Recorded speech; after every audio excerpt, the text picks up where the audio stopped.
Hello, welcome back. We are just going to give a minute for everybody to filter back in. You probably already know this, but my name is Sandy. I'm the senior editor here at Bold Strokes Books. This is BSB Preview. We are featuring our authors who have October releases tonight. Very exciting. You will get a sneak peek of our new books that will be out in just a few days. I do have to set up the Facebook Live, so we do have an opening question for our panel, if I can find it. Oh, it is. Tell us about the first thing you ever wrote. Doesn't necessarily have to be your first published novel, just the first thing you ever wrote. Let's start with Missouri Vaun. Hello, everyone. Thanks for including me in this panel. It's nice to be here. The first thing I ever wrote was that I think of as a true story, was an early version of what ended up being eventually published under the title Birthright. But I wrote it I don't know, 20 years ago, and I didn't think it was very good, and so I wrote it and I just sort of stuck it in a drawer, and then I revisited it later. So that's my story of my story.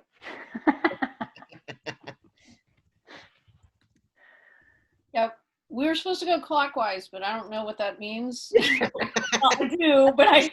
Well, mine, Eden goes next. Yeah, on my screen it's Eden's next. I passed the torch to Eden. Yes. Yeah, okay, mine goes the other way, so that's. Go, Darry. Oh, I remember. So mine was an adaptation of the story of Jesus. When I was about 6, I think it's quite strange. Yeah, so I got a book for Christmas. And I was in the Christmas spirit, and I just rewrote. I don't know why. I don't know why I did that, but it killed a few hours and didn't get published, obviously, because. You should totally submit that now to Sandy. Sandy's no.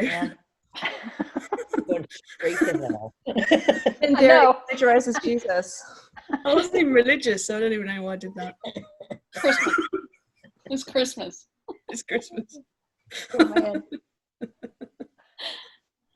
All right, Carsen, do you want me to go? Or are you gonna go? Yeah, because you're next on the clock, I think. I think the first thing I ever wrote was, I think it was in the 5th grade, and it turned out a lot longer than the assignment that they gave me. But it was the story of how we ended up in America, and it wasn't on an inner tube. It had nothing to do with it. So I might revisit that at one time and maybe add the inner tube. I'm not sure. I wrote a mystery in the 7th grade for a girl that I had a crush on, and I bound it and everything. It was just the one copy, so I don't even have it anymore. Because copy machines and little smartphones weren't around then. Sandy, I know that's hard. And Eden. But yeah, so I wrote a mystery for a girl. I don't even remember what it was called. It probably was really bad, but it was from the heart. Aww. She's had game all this time, man. Oh, I had a little bit of game. The first story I ever wrote was also for a girl, but it wasn't a mystery, you guys. It wasn't. Shocker! Spoiler! I'll just leave it up to your imaginations to figure out what that was about. Spoiler alert! All right, so this is a reading panel, and our authors are reading from their October releases. We are going to just go down the list. You guys apparently suck at clockwise, so I'm going to tell you who goes first. We are starting with Eden Darry, who is reading from her paranormal zombie apocalypse novel called Z-Town, which is set in Provincetown, which I'm super excited about, especially since we can't be there this year. So if you want a little slice of Provincetown, pick up Eden's book. Everyone else, if you can mute yourselves and turn off your videos, I'm going to hit speaker view so our readers can see Eden. Thank you. Right, so yeah, so this is my new book out. It's about zombies in Z-Town. I'm not sure if it's the, sorry, in P-Town. I'm not sure if it's the the story that you wanted about P-Town, but you're going to get it anyway. So the bit I'm going to read is still quite early on in the book. And they have arrived in P-Town and the zombie thing is starting. Meg stepped out onto the street. It was after 9, but the town was dead. Between the cold going around and the weather, she guessed the tourists had headed further along the Cape. She couldn't blame them. 68 and sunny in Wellfleet, while Provincetown struggled along in perpetual gloom. Didn't help her or the other businesses that relied on the tourist trade, though she couldn't lie and say a quiet shift at the Squealing Pig wouldn't be welcome. Today was supposed to be a day off, but with almost everyone else out sick, she had to go in. Her boss still hadn't returned Meg's calls and she was starting to worry. She planned to head to the library to see the exhibition, then call in on her boss and Joanne. Meg started walking down Commercial. It was too early for most stores to be open, but even so, it was still too quiet. And when you coupled the silence with the dark skies, Meg was kind of creeped out. She walked a little faster. Somewhere behind her, she heard a scream. Meg almost jumped out of her skin. What was that? It didn't sound like someone falling around. The scream sounded real. Meg looked around her at the darkened stores and even darker alleyways beside them. She stared into the gloom of the alleyway beside the wild puppy. She squinted, strained her eyes. It looked like someone was standing back there. Hello? Meg called out. No answer. Meg pulled her jacket tighter around her. Hello? Is anyone there? Still no answer. Someone was definitely there. She could make out legs and arms and the shape of a head. Someone around her own height, maybe a woman. The figure groaned. It shuffled forward. That was enough for Meg, and she bolted. She pumped her legs and tucked in her arms and sprinted up the street. She was completely overcome by an irrational terror she didn't understand, but her gut was screaming run, and her legs obeyed as though Meg really didn't have a say at all in the matter. By the time she reached the Provincetown Public Library, Meg was blowing hard. She stood by the side entrance, bent forward at the waist and gasping for air. What the hell was that back there? Who was that weirdo in the alley, and why'd she run away like that? Why'd Meg been so scared? Meg? Meg, are you okay? Wendy moonwalked through the library doors and put a hand on Meg's back. Honey, what happened? Something back there. Meg gulped in air. Something was back there. Where? Wendy looked over her and down the street. I don't see anything. Meg shook her head. Her breath was starting to come back and she stood upright. I'm sorry, Wendy, I got a little spooked. Someone was standing in the alleyway at the Wide Puppy. I think they were trying to scare me. Who would do something like that? Are you sure someone was there? It's pretty overcast at the moment. Maybe you imagined it. No, they were there. They groaned and did this zombie-type shuffle towards me. I think they were fooling around. That's what it had been, hadn't it? Some idiot kid trying to scare her. Well, they got her good. Meg didn't think she'd ever run so fast or so far in her life. If she ever found out who'd done it, she'd kick their ass. Well, come inside and have a glass of water. You're here for the exhibition, right? I've been really looking forward to showing it to you. Unfortunately, something terrible has happened. Meg followed Wendy inside, but her mind was still on the alley. It was a scream. That's what set her off. Usually she'd have gone right down that alleyway and given the kid a hiding there a mouthful, and she was almost certain now it had been kids fooling around. She guessed Provincetown could be boring if you were a teenager, but that was no excuse to hide in alleys scaring people. Meg followed Wendy into the main part of the library where tons of books lined shelves. She'd always liked this place. She remembered the first time she'd come here and gone up to the second floor. She'd been stunned and delighted to see a full-sized boat right in the middle of the room. Its masts reached right up to the ceiling. It looked like it was ready to sail right on out of there. Meg realised Wendy was talking to her. Sorry, Wendy, what did you say? Just as Wendy turned to repeat it, the lights went out. Someone screamed. Lane held the vase like she was last up to bat, the last over, and it was for the ashes. She held the vase by the neck down by her leg and she edged around the door frame and poked her head into the kitchen just long enough to see no one lurked there. The room was a mess, though. Chairs overturned and crockery smashed to pieces on the floor. Lane stepped into the doorway proper and nearly slipped on a pastry that had been trampled into the lino. The kitchen was a slaughterhouse. There was blood up the walls and a large wet pool of it glistened in the light and half covered the floor. Lying in the centre of the pool was Ella. Her arms were up by her sides and her mouth hung open. Sightless eyes, partially hooded, stared at Lane. She was definitely dead. Even if it hadn't been obvious from her face, something had been at her stomach. She was torn open from breast to pelvis and the stink was almost unbearable. Lane forced herself further into the kitchen. She had to make certain nothing was in here before she checked the rest of the bed and breakfast. Ella told her yesterday there were 4 other guests. Excluding the one who now lay dead upstairs, that left 2 other people. Lane thought they must have heard the screams like she had, but you never knew. They might still be tucked up in bed. Lane just hoped it was somebody else's bed. Suddenly Ella twitched. At first Lane thought it was her imagination. Then Ella did it again. A whole body convulsion followed and Lane ran to her. Ella, can you hear me? Lane knelt by her side. How was this possible? She didn't know, but Ella was definitely still alive. Ella, stay still, I'm going to call you an ambulance. Lane went to the wall phone and picked up the receiver. She dialed 911. On the other end it rang and kept on ringing. Lane knew this was a small town, but surely they had enough people to staff the emergency service phone lines. She hung up and dialed again. The same thing happened. On the floor, Ella groaned. The sound of it chilled Lane, and she didn't know why. Desperate, Lane dialed 911 one last time. If Ella was going to die, Ella was going to die if she didn't get an ambulance. Beside her, Ella groaned again. Lane heard movement and turned from the phone. Ella was trying to get up. How was that even possible? Her insides, what was left of them, were hanging on the outside, and there was no way she should even be alive, let alone able to stand. But there she was, using the table as support while she got unsteadily to her feet. Ella, you need to lie back down. Lane almost puked as the remains of Ella's intestines slid out of her stomach and splattered wetly to the floor. Undeterred, Ella started to walk towards Lane, squishing her guts into the floor and soaking her fuzzy slippers in blood and gore. This wasn't happening. It just wasn't happening. Lane thought she must be dreaming. Any minute she'd wake up. She just had to wait it out. Then Ella lunged at her with a snarl. So that's the end of it. And I don't think I actually even said what it was about. It's about zombies in Provincetown. So there you go. Eden, that was so gross. You're welcome. That was so gross. I wanted to go to P-Town until you read that. I said, didn't I? I don't think it's the story you wanted about P-Town. The story you got. So there is also a romance in this book. Is that right? Yeah, sort of. Yeah, buried in there amongst the gore.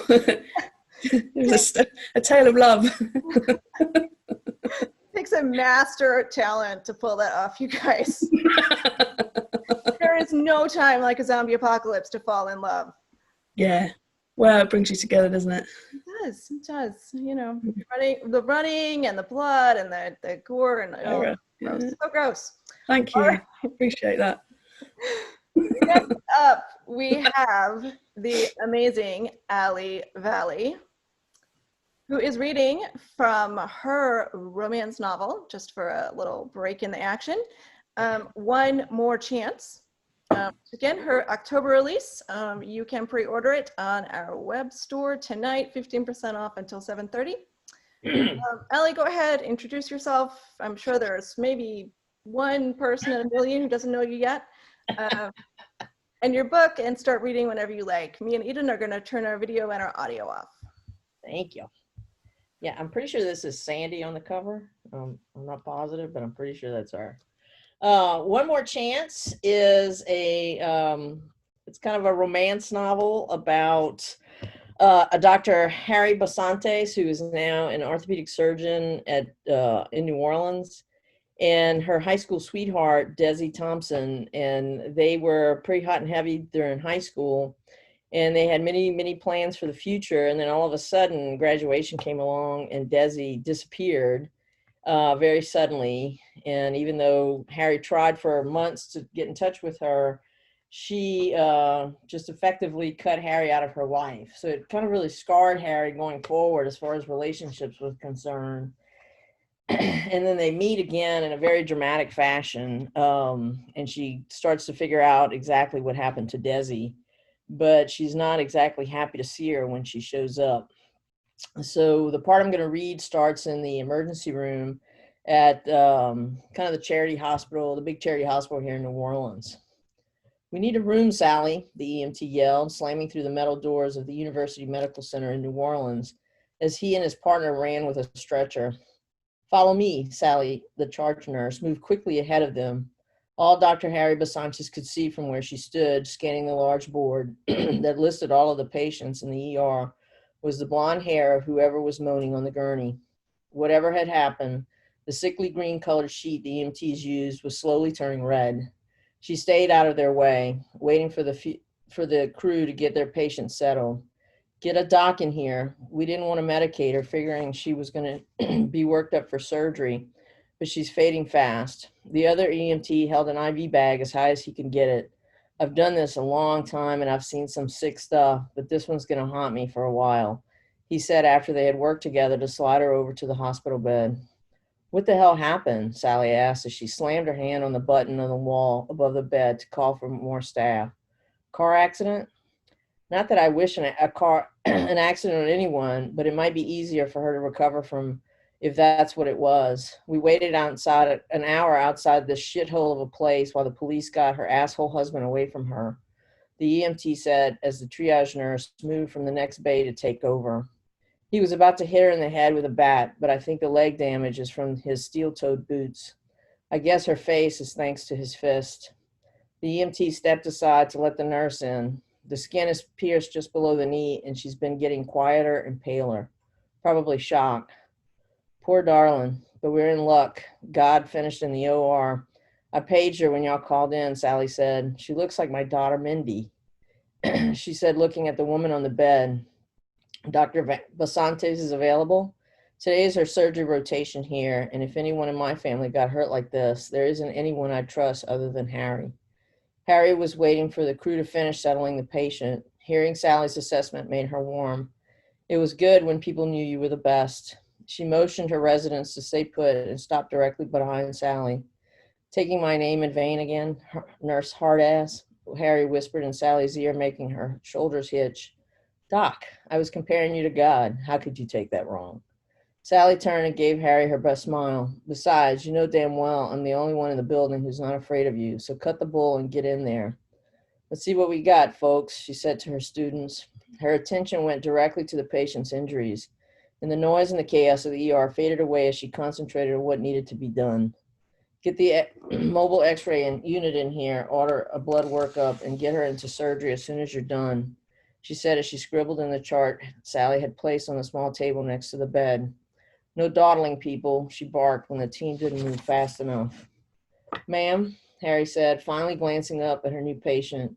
When she looked at the tear-stained face and the watery green eyes, memories of high school came flooding back, and she clutched the side of the bed to regain her mental balance. Desi? She said the name like a prayer. Harry? Desi wiped her face, her hands shaking, and the expression of surprise seemed to replace the pain, if only for a second. What are you doing here? I'm the surgeon on call, Harry said, trying her best to bleed the emotion out of her voice. There had been plenty of time through the years for touching reunions, so they weren't going to waste their time on that now. You have an open fracture just below the knee, and it will require surgery. I know more once I see your x-rays. Once the fracture is reduced, you can walk out of the door like you did a very long time ago, only this time it won't matter. She shook off the thought and tried to keep her expression impassive. Harry, please, Desi said, but Harry raised her hand. I've ordered something for the pain, and once I look at your films, we'll talk about next steps. Harry placed a chart under her arm and waited to see if Desi had any questions. You're a surgeon? Desi's eyebrows came together in apparent confusion, and the sweat on her brow prompted Harry to inject the painkiller into the IV line. Actually, I'm the janitor, but we're a little short-handed at the moment, so the state expects everyone to pitch in. Harry laughed bitterly, but Desi didn't join in.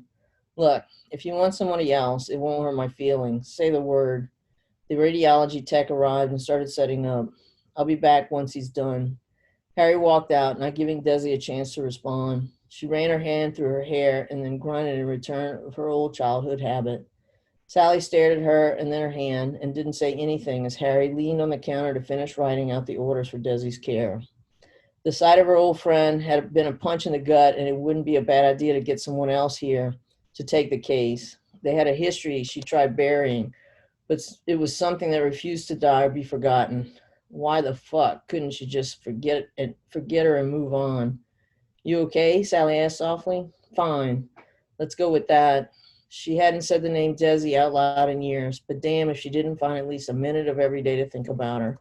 It was doubtful Desi had given her and what they had together a second thought since those caps went flying into the air at graduation. How on earth had Desi ended up in this kind of mess?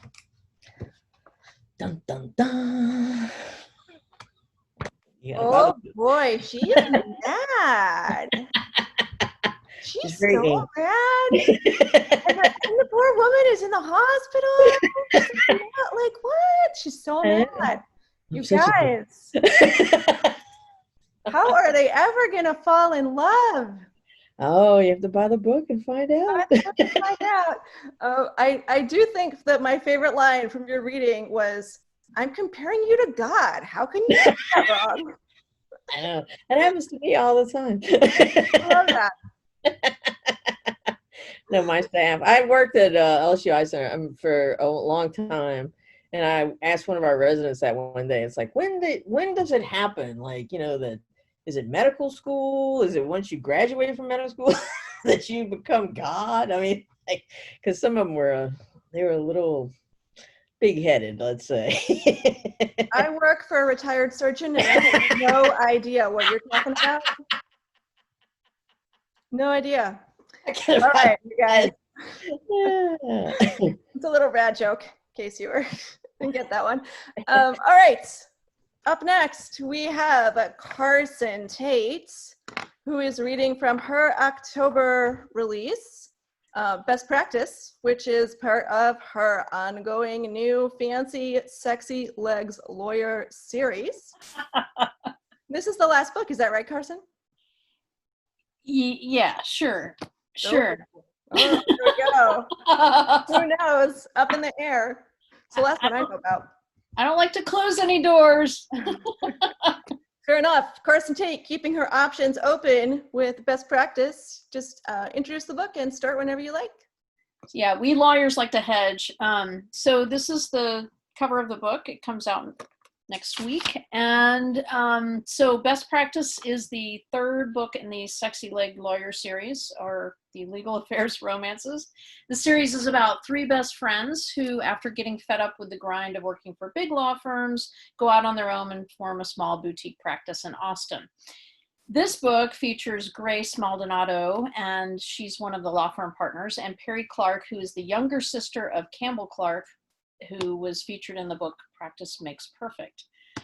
At the beginning of the book, Perry, also an attorney, has fled Crimea, where she's been working on a human rights case, and it went sideways. She winds up in London, but she doesn't have a passport, so she can't leave there. Grace has flown in to save the day. In this scene, they're killing some time while they're waiting for a decision from the embassy about Perry's passport. And Grace is looking for ways to talk Perry into returning and staying in Austin, where she's likely to stop getting into brushes with danger. They've just left the London Eye, which was Perry's choice of something to do, and now it's Grace's turn to pick the next adventure. Grace pointed at the row of bicycles and grinned at Perry. See? Wheels, but the kind that stay on the ground. Perry's eyes narrowed. What is happening right now? Grace took a moment to take in the scene. They were in an alley of sorts next to a pub.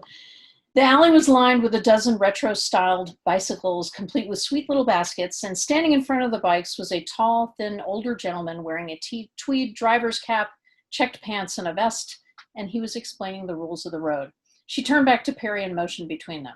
You, me, Jen, Markets, all the sites, were going on a bicycle tour. A slow smile spread across Perry's face, and she looked eager as she had when she'd boarded the Eye. Heck yeah, we are. What a great idea. Not too stodgy? Well, aside from the Oliver Twist-looking guy standing over there, not stodgy at all. Do we get to pick which bike we want? Grace watched as Perry surveyed the bicycles, proud she'd picked an activity they both would enjoy, and glad the tour had a couple of last-minute openings. Plus, there would be gin. An hour later, they'd seen the Tate Museum, the oldest church in London, the Shard, and they'd narrowly missed getting smacked by a bus that cut between the two of them and the rest of the cyclists. And you thought the Eye was dangerous, Perry shouted from behind Grace. You want to take the lead? Grace slowed down, acutely conscious of the fact Perry was behind her, and figured she was chomping at the bit to go faster. She waved her arm. Go on, lead the way. Perry pulled ahead, her legs pumping and her face wearing a broad smile. This was the best idea ever, she called out as she whizzed by. When do we get to the next market? Before she could answer, Perry called out, where's the rest of the group? Grace looked around, but she didn't see any of the other cyclists or their tour guide. Pull up here for a second, she said, motioning to a line of hedges. She followed Perry up on the sidewalk, certain the group couldn't be far away. She was just starting to slow down when a couple walking down the sidewalk abruptly turned to face her. The woman shook her fist in the air. "Get off the sidewalk! You're breaking the law!"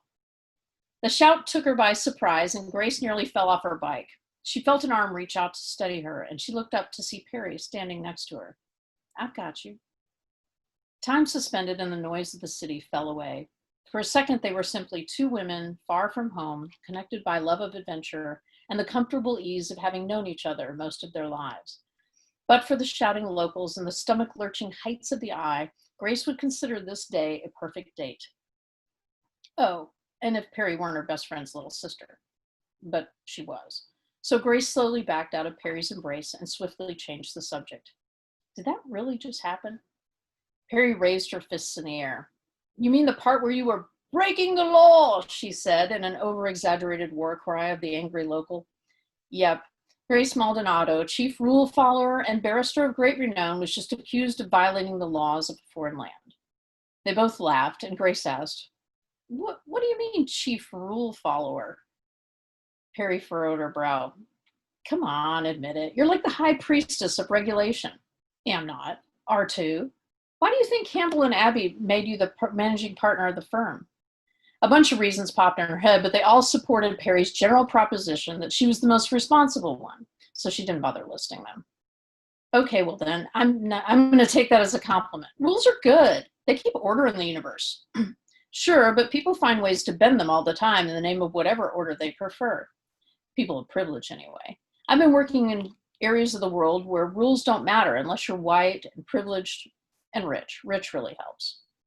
Grace started to point out that the only one in this conversation who was white was Perry, and they were both privileged by virtue of where they'd grown up and their families. But instead, she bit her tongue and let Perry ruminate for a minute to see if she came to the same conclusion. "I'm sorry," Perry said. "That came out wrong. There's so much injustice in the world, it swallows me up sometimes." "I get it," Grace said. "I really do. But if you dwell on it, you're going to be consumed." She pointed at Perry's bike. "Now get back on that thing, because today the rule follower is throwing all caution to the wind. I'm going to drink gin and eat fun foods and maneuver this bike around the streets of London like a pro. Are you with me?" Perry answered by straddling her bike and ringing the bell. "I am absolutely with you." She pointed at the road ahead. "If you can catch up with me." And just like that, an idea popped into Grace's head. "If you're up for a challenge, I've got one for you. Bring it." The eagerness in Perry's voice told Grace she had her hooked. She pointed to a spot in the distance. "I'll race you to that corner up there. If I win, you stay in Austin." Perry cocked her head to the side. "For how long?" "A week," Grace said, figuring she couldn't go for anything longer, but a week would give Campbell enough time to make her case to convince Perry to stay. "What happens if I win?"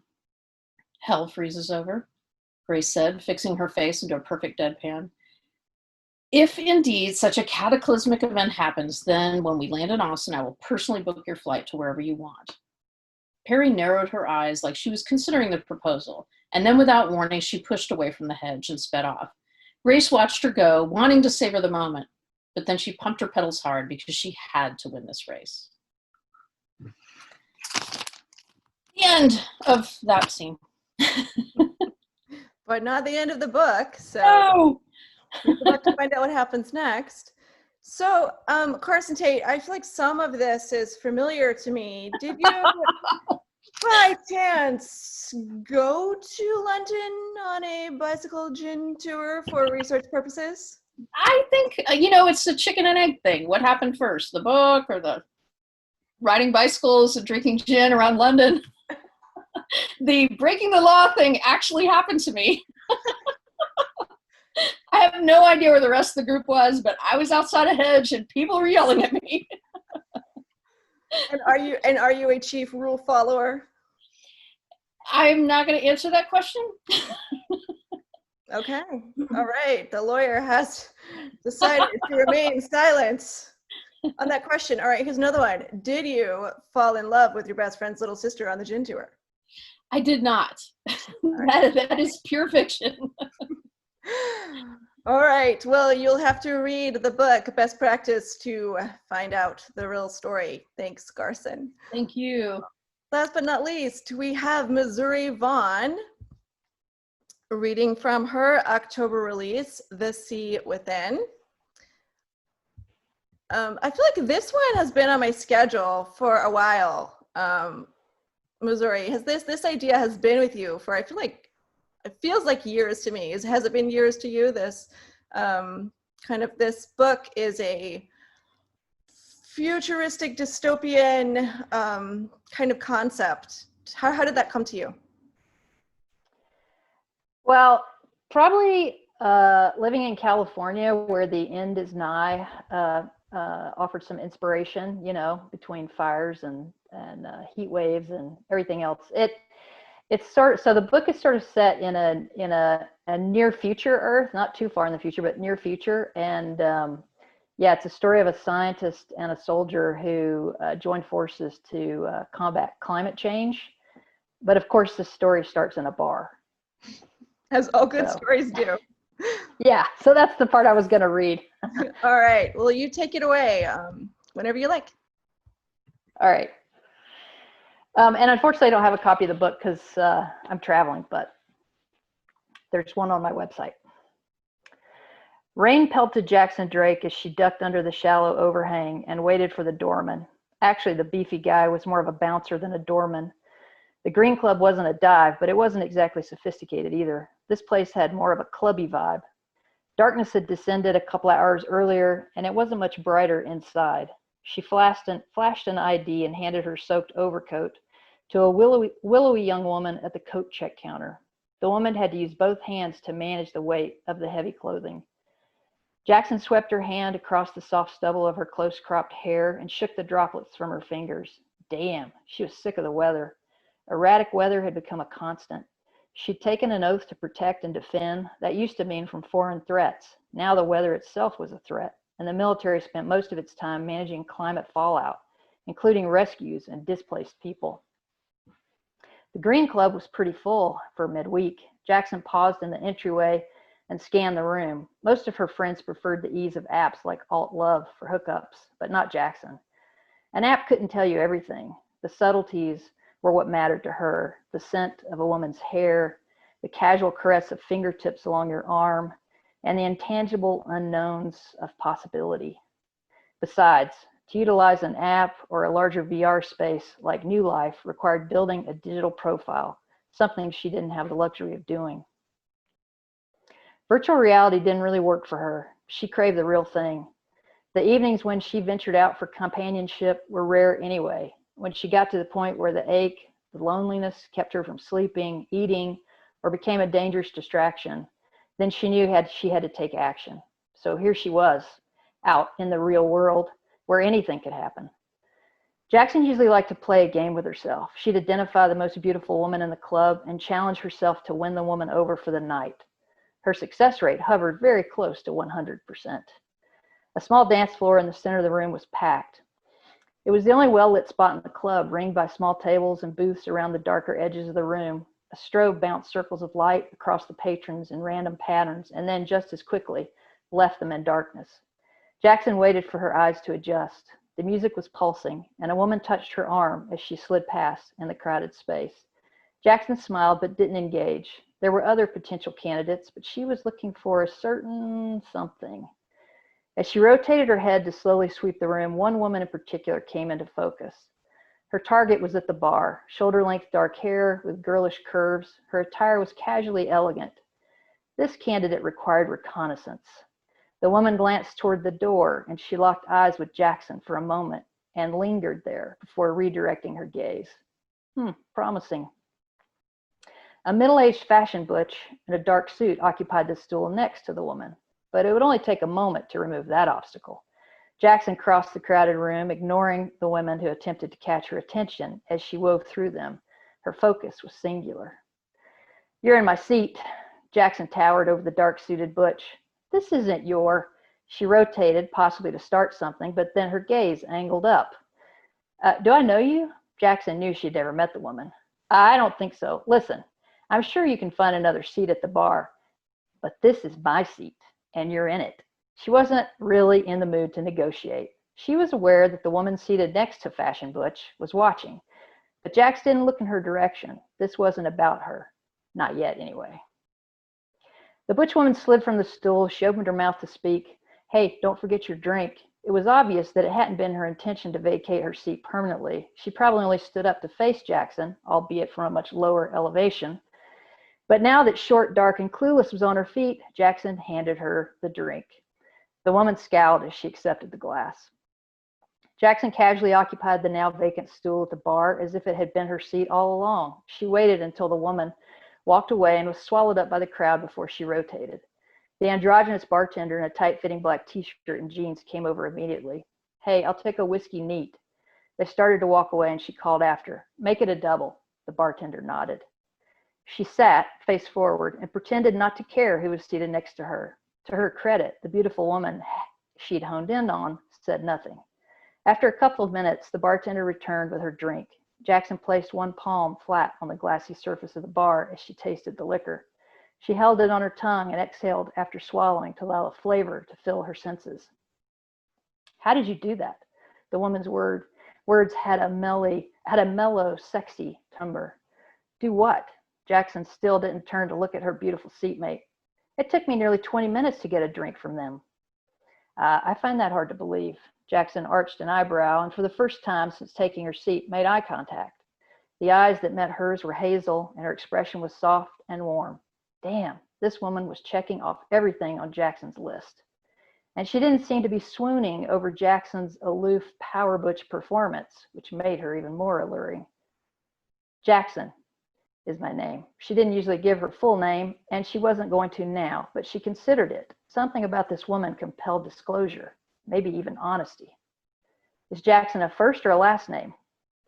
Most people just call me Jackson, a friendly but vague response. Eliza. She air-tipped her glass in Jackson's direction. My friends call me Elle. Jackson imagined whispering Elle's name in bed. She closed her eyes, picturing the scene, then nonchalantly checked the small metal coin that rested on the bar next to Elle's cocktail napkin. The green side was up. Elle covered the dollar-sized disc with her hand. Green meant go. That's the way this sex club worked. If someone was looking, then the green side was up. If an advance was unwanted, all the holder had to do was flip the coin to the red side. Green meant go, red meant no go. That was an easy system. No harm, no foul, and no awkward conversations. Red meant the exchange was over. But Elle had covered the coin with her hand, knowing that Jackson had already seen that it was green side up. What exactly did that mean? Awesome. Who knew Missouri Vaun could do snark? I liked the beginning of that with the fashion butch. I was glad I had my audio off because I was cracking up over here. Anyway, I loved it. I loved the lengths that she's gone to already to get this woman's attention, who, you know, is not super keen yet. There's a lot of Yep, she's not warmed up to her yet. She thinks she's kind of an arrogant asshole, apparently. I mean, I don't see that, but I guess possible. Awesome. All right, we are going to bring back all our panelists for a Q&A, which we do have a little bit of time for this round, which is fun. So welcome back, everybody. If any of our readers would like to post a question in the Q&A for our panelists, please do so. I Googled what questions to ask authors just for fun. And one of the ones that came up, which I thought was funny, was what did you do with your first royalty check? It's not relevant to the books at all, so apologies for the lackluster promotion. But I just thought it would be a funny answer and probably not a question you've been asked before. So what did you guys do with your first royalty check? Carsen. I bought a hamburger. You had more money than me. No, I actually bought a nice dinner. Nice. That's lovely. It was sushi. So, there you go. There you go. All right. Eden, how about you? I'll let you know now. I don't know. Make something up. I bought a car. Okay, we're gonna come back to her. Allie? What a Coke. Guys, you guys are better than that. Come on. No. You know, what did I buy? I bought a pair of shoes, actually. Alrighty. I still have. Missouri Vaun, did you buy a lady a drink? I did not. Actually, Allie will like this. I bought a Visconti pen, like a quill pen. Oh, I know. We have the 3 of the pen freaks on this panel right now. That's right. And the person who uses the Bic. That's sad. That's just sad, Sandy. All right, Eden, did you have enough time to make up an answer? Yeah, I bought this. That is a terrible answer. It's not even mine. Huh? What? All right, on to the serious questions. We don't have anything in the Q&A yet, so I will keep going to the utter horror of these guys. Okay, so there's a lot of talk in the industry right now about writing characters who are in some way or another not like yourselves as an author. And my question is, how do you write a character whose personality isn't at all like yours? Like, how do you get in their head? Do you have like a special way to like do some research for that? Or do you take cues from your friends? How do you get inside the head of a character who's not at all like you? Allie. I have like an eclectic group of friends, I guess. So it depends on who I'm writing. You end up in one of the books. Or on the cover, either one. Or on the cover, yeah. I'm telling you, it's Sandy on the cover if y'all want to ask her for an autograph the next time you see her. But it's a good way when you, whether it's ethnicity or just, you know, doesn't have a lot of people talking in their head kind of thing. It's good to kind of call somebody up, just have a conversation. It kind of gives you a good leeway into a character that you're working on. Cool. All right, how about you, Eden?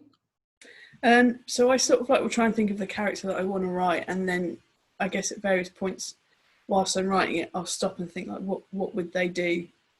Because obviously the temptation is to go with things that you would do. So yeah, I'll just stop and think, well, what would they do? What kind of, you know, and what is it that they want and what are they trying to get? So that's how I do it. Yeah. Yeah, that makes sense. Making the conscious choice to kind of remove yourself from that process. Yeah. How about you, Carsen? Well, I'm a Gemini, so I am all those people. You channel yourself.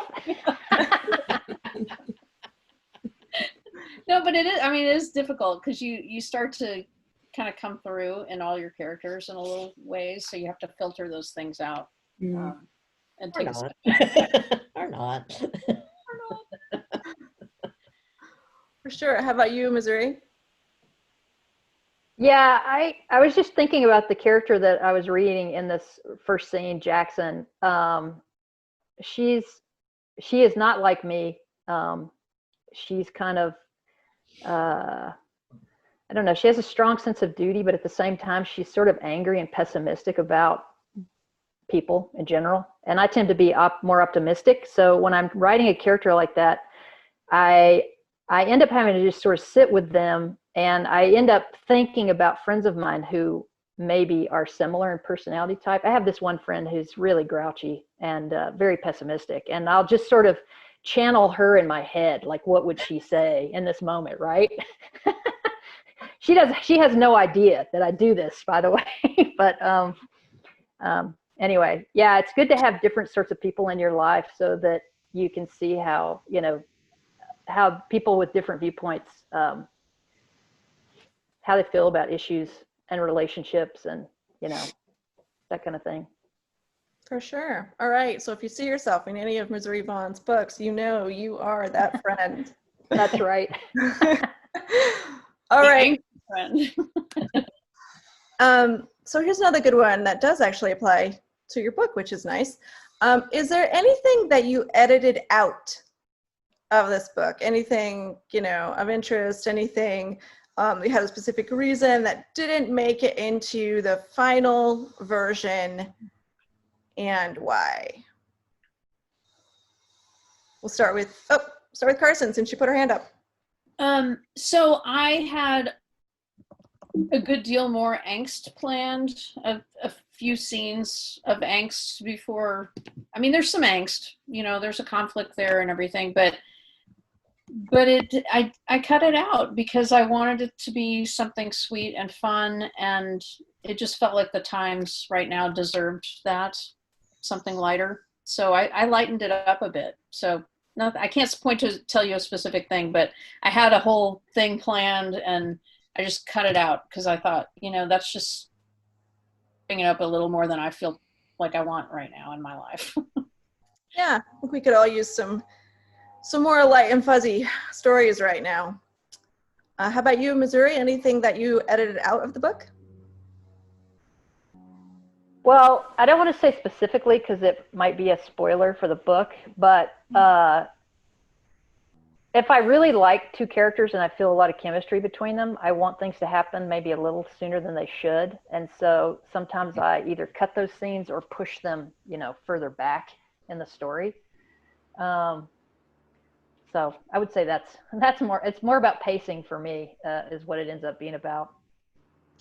That makes sense. I'm having that exact problem right now, so I feel you.